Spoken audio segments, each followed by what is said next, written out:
कहानी जो दिल को छू जाए।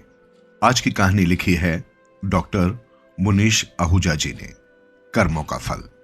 ये कहानी विजयनगर गांव की है, जहां पर चंदन नाम का जमींदार अपनी पत्नी और 2 बच्चों के साथ बड़ा खुशहाल जीवन व्यतीत कर रहा था।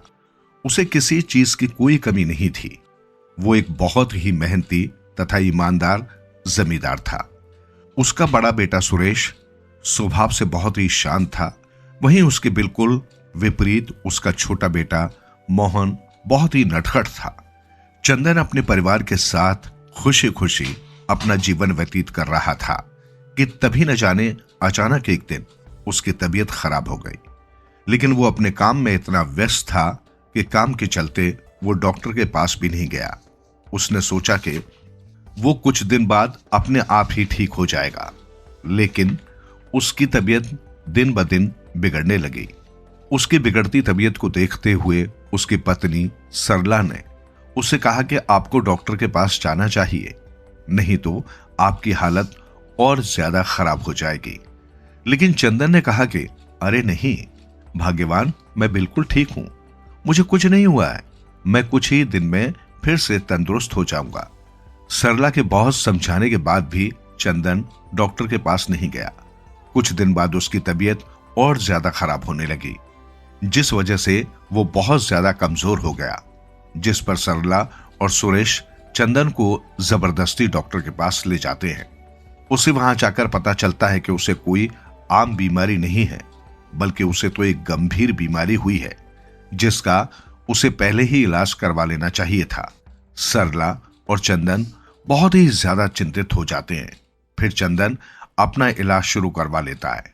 चंदन की तबीयत ज्यादा खराब होने की वजह से उसका इलाज भी बहुत महंगा होता है, जिसमें उसकी सारी जमा पूंजी धीरे धीरे करके खत्म हो जाती है और अब वो काम भी नहीं कर पाता, जिस वजह से घर में पैसों की कमी होने लगती है। इस वजह से सरला और चंदन भी चिंतित हो जाते हैं कि अब काम को कौन संभालेगा।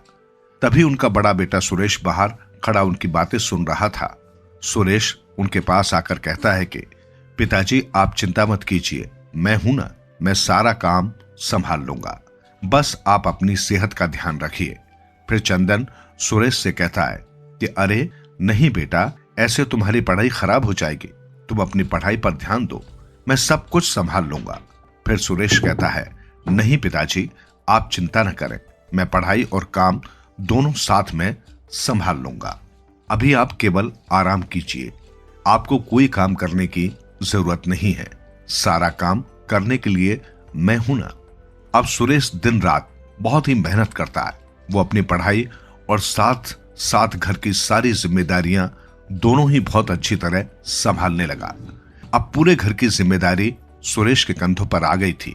वो अपने पिता का काम पूरी ईमानदारी व मेहनत से करने लगा, परंतु उनके पिता का इलाज बहुत ज्यादा महंगा था और ऊपर से मोहन और सुरेश दोनों की स्कूल की फीस भी जमा करनी थी, जिसकी वजह से उनका खर्चा बहुत ही ज्यादा हो रहा था।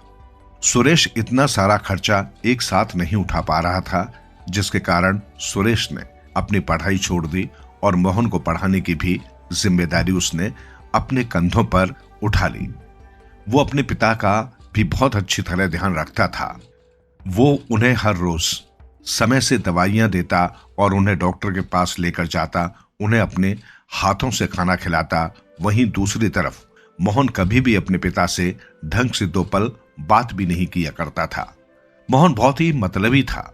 वो ना तो कभी अपने भाई के किसी काम में मदद किया करता था, ना ही कभी अपने पिताजी का ध्यान रखा करता था। सरला कई बार अपने छोटे बेटे मोहन को समझाती। एक दिन सरला मोहन से कहती है कि बेटा, तुम भी कभी अपने बड़े भाई की काम में मदद कर दिया करो। उसके ऊपर अब से पहले कितनी सारी जिम्मेदारियां आ गई हैं, और अगर तुम काम में उसका हाथ नहीं बटा सकते हो तो तुम कभी अपने पापा को डॉक्टर के पास ही ले जाया करो। इससे तुम्हारे भाई की भी थोड़ी मदद हो जाएगी।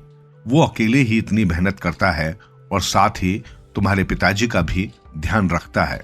अपनी माँ के मुंह से अपने बड़े भाई की तारीफ सुनकर मोहन चिढ़कर अपनी माँ को कहता है कि इन सब चीजों के लिए मेरे पास समय नहीं है, मेरे पास वैसे भी बहुत सारे काम हैं, मुझे पढ़ना भी होता है। क्या मैं अपनी पढ़ाई पूरी न करूं? मैं भैया की तरह अपनी पढ़ाई लिखाई छोड़ सकता हूं? मोहन के ऐसे कटु वचन सुनकर सरला बहुत दुखी हो जाती है। तभी सुरेश अपनी माँ को समझाता है कि अरे आप चिंता मत करो, ये अभी नादान है, धीरे धीरे ये सब समझ जाएगा। ऐसा करते करते समय बीत जाता है और मोहन की पढ़ाई पूरी हो जाती है। इसके बाद उसकी बहुत ही अच्छी नौकरी लग जाती है। उसे वहां बहुत अच्छी तनख्वाह भी मिलती है। इसके बाद सरला सोचती है कि अब मुझे अपने दोनों बेटों का विवाह कर देना चाहिए। अब तो मोहन भी नौकरी करने लग गया है। सरला अपने दोनों बेटों के लिए रिश्ता ढूंढ ही रही थी कि तभी उसे एक ऐसा रिश्ता मिलता है जहां दो बहनें होती हैं। वो दोनों बहनें सौतेली थी। उन लड़कियों के पिता की ये शर्त होती है कि मैं अपनी दोनों बेटियों का विवाह एक ही घर में करूंगा। तब सरला सोचती है कि चलो अच्छा ही है, मेरे दोनों बेटों का विवाह एक ही साथ हो जाएगा और अगर दो बहनें होंगी तो वो आपस में हंसी खुशी मिलजुल कर रहेंगी। ये सोचकर सरला उन दोनों बहनों का विवाह अपने बेटों के साथ कर देती है। परंतु किस्मत को तो कुछ और ही मंजूर था। सुरेश की पत्नी उसी की तरह बहुत ही सुशील व शांत स्वभाव की थी। वो अपने सास ससुर का भी बहुत ही अच्छी तरह ध्यान रखती थी। वो हर रोज सुबह जल्दी उठकर घर का सारा काम समय पर करती, समय से चंदन को दवाइयां भी देती। परंतु दूसरी तरफ मोहन की पत्नी बहुत ज्यादा चालाक और घमंडी थी। वो अपनी बड़ी बहन से बहुत ज्यादा ईर्ष्या करती थी। उसे अपनी बड़ी बहन एक फूटी आंख तक नहीं भाती थी। मोहन की पत्नी घर का कोई काम भी ढंग से नहीं करती थी। वो हमेशा सुरेश की बीवी को नीचा दिखाने की कोशिश में ही लगी रहती थी। मोहन की पत्नी हमेशा मोहन को अपने बड़े भाई के खिलाफ भड़काती रहती थी।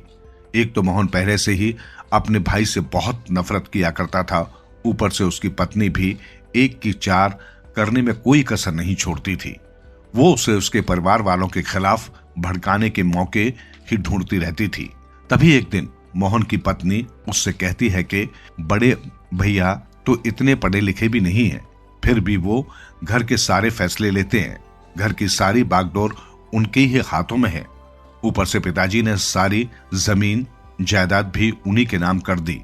क्यों ना आप बड़े भाई से धोखे से सारी जमीन जायदाद व उनसे सारा धन छीन लें। वैसे भी उन दोनों अनपढ़ गवार पति पत्नी को हमारी कोई चालाकी समझ नहीं आएगी। आप बस कोई भी बहाना बनाकर उनसे कागजात पर दस्तखत करवा लेना।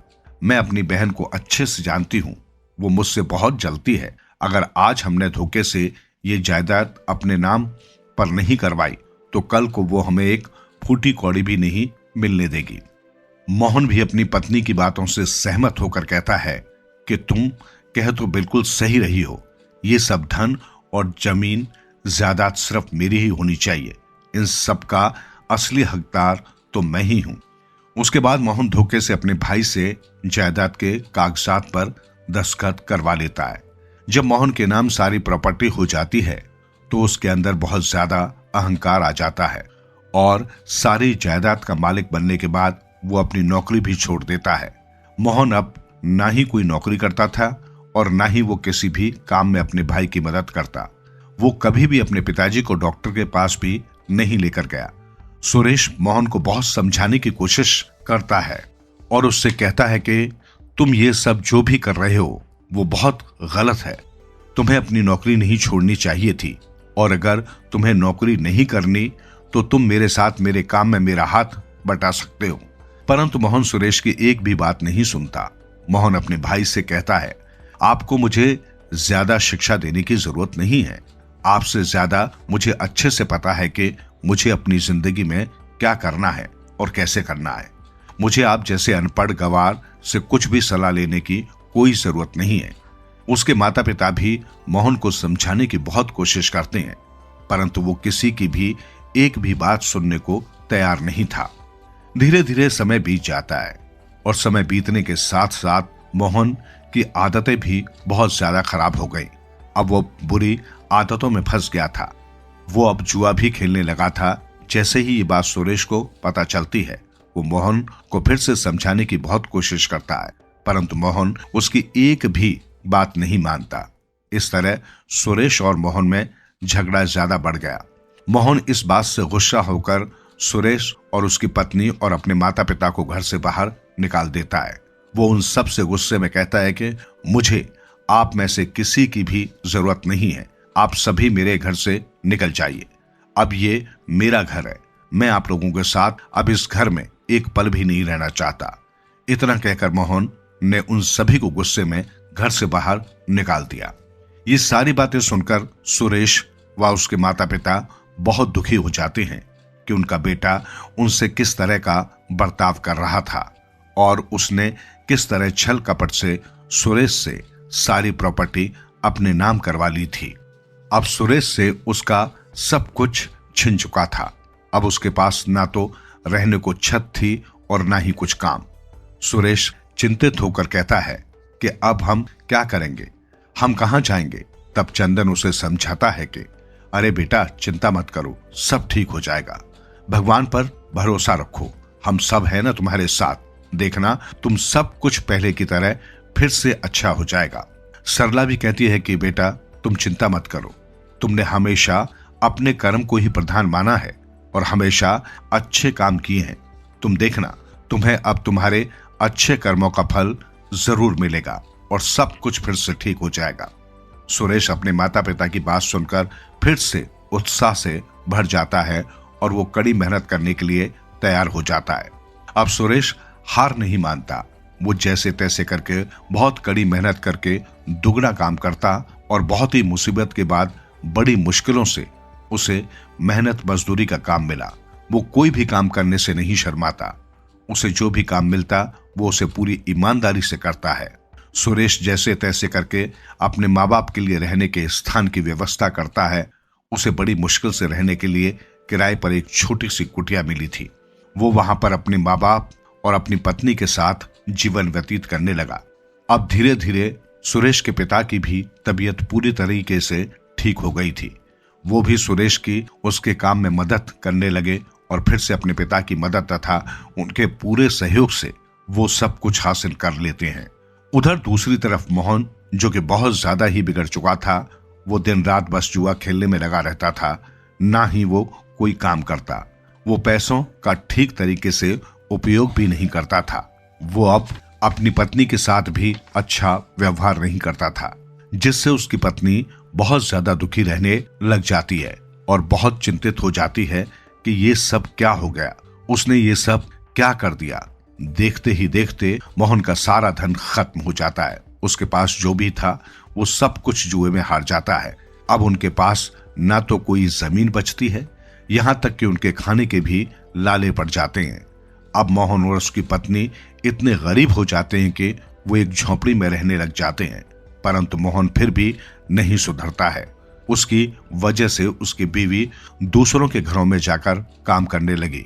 वो दूसरों के घर में जाकर बर्तन मांजती, खाना बनाती और बड़ी मेहनत मजदूरी करने के बाद कुछ रुपए लेकर आती और मोहन उन्हें भी छीन कर ले जाता। फिर उनसे जाकर जुआ खेलता। मोहन की पत्नी दुखी होकर उससे कहती है कि अरे तुम अभी भी नहीं सुधरे, इतना जुआ खेलते हो, तुमने इतना सब कुछ गवा दिया, अपनी सारी जमीन जायदाद व तुमने अपना सारा धन भी गवा दिया, फिर भी तुम मेरी बात नहीं समझते हो। इस बात से मोहन बहुत ज्यादा गुस्सा हो जाता है और अपनी पत्नी के साथ बहुत बुरा व्यवहार करता है, उसे बहुत ज्यादा डांटता है। वो गुस्से में वहां से चला जाता है, पर रास्ते में उसका एक्सीडेंट हो जाता है। मोहन की बीवी उसे जल्दी से हॉस्पिटल लेकर जाती है, परंतु उसका इलाज कराने के लिए उन्हें बहुत सारे रुपए की जरूरत होती है। पर अब तो वो बहुत ज्यादा गरीब हो चुके थे, तो वो पैसे कहां से लेकर आती। तब उसे बड़े भैया सुरेश की याद आती है, परंतु उसे बहुत दुख भी होता है कि उसने और उसके पति ने उनके साथ कितना बुरा बर्ताव किया था। वो बहुत ज्यादा रोने लग जाती है और वो मन ही मन सोचती है कि क्या मैं उनसे मदद मांगने जाऊं या नहीं। अगर जाऊंगी तो मैं किस मुंह से उनसे मदद मांगूंगी, परंतु उसके पास और कोई चारा नहीं होता। अंत में वो अपने बड़े भाई से मदद मांगने चली ही जाती है। वहां जाकर वो सुरेश के सामने जोर जोर से रोने लगती है और बार बार उनसे माफी मांगती है और कहती है, भैया कृपया करके मुझे माफ कर दीजिए। मैंने आपके साथ बहुत ज्यादा बुरा बर्ताव किया। मुझे मेरे कर्मों का ही फल मिला है जो मुझे इतना सब कुछ भुगतना पड़ रहा है। तो सुरेश ने उससे पूछा कि अरे क्या हुआ है, तुम मुझे बताओ, तुम इतना क्यों रो रही हो। तो मोहन की बीवी उसे सारी बात बताती है कि किस तरीके से मोहन ने सारा धन जुए में गवा दिया और अब उनका एक्सीडेंट हो गया है। उनके इलाज के लिए बहुत सारे रुपयों की जरूरत है। ये सब बातें सुनकर सुरेश को बहुत बुरा लगता है। वो कहता है कि तुम चिंता मत करो, सब ठीक हो जाएगा, मैं मोहन का इलाज करवाऊंगा। तुम रोना बंद करो, अभी हम सब मोहन के पास हॉस्पिटल चलते हैं। इतना कहकर सुरेश और उसके माता पिता सभी मिलकर हॉस्पिटल में जाते हैं और मोहन का इलाज करवाते हैं।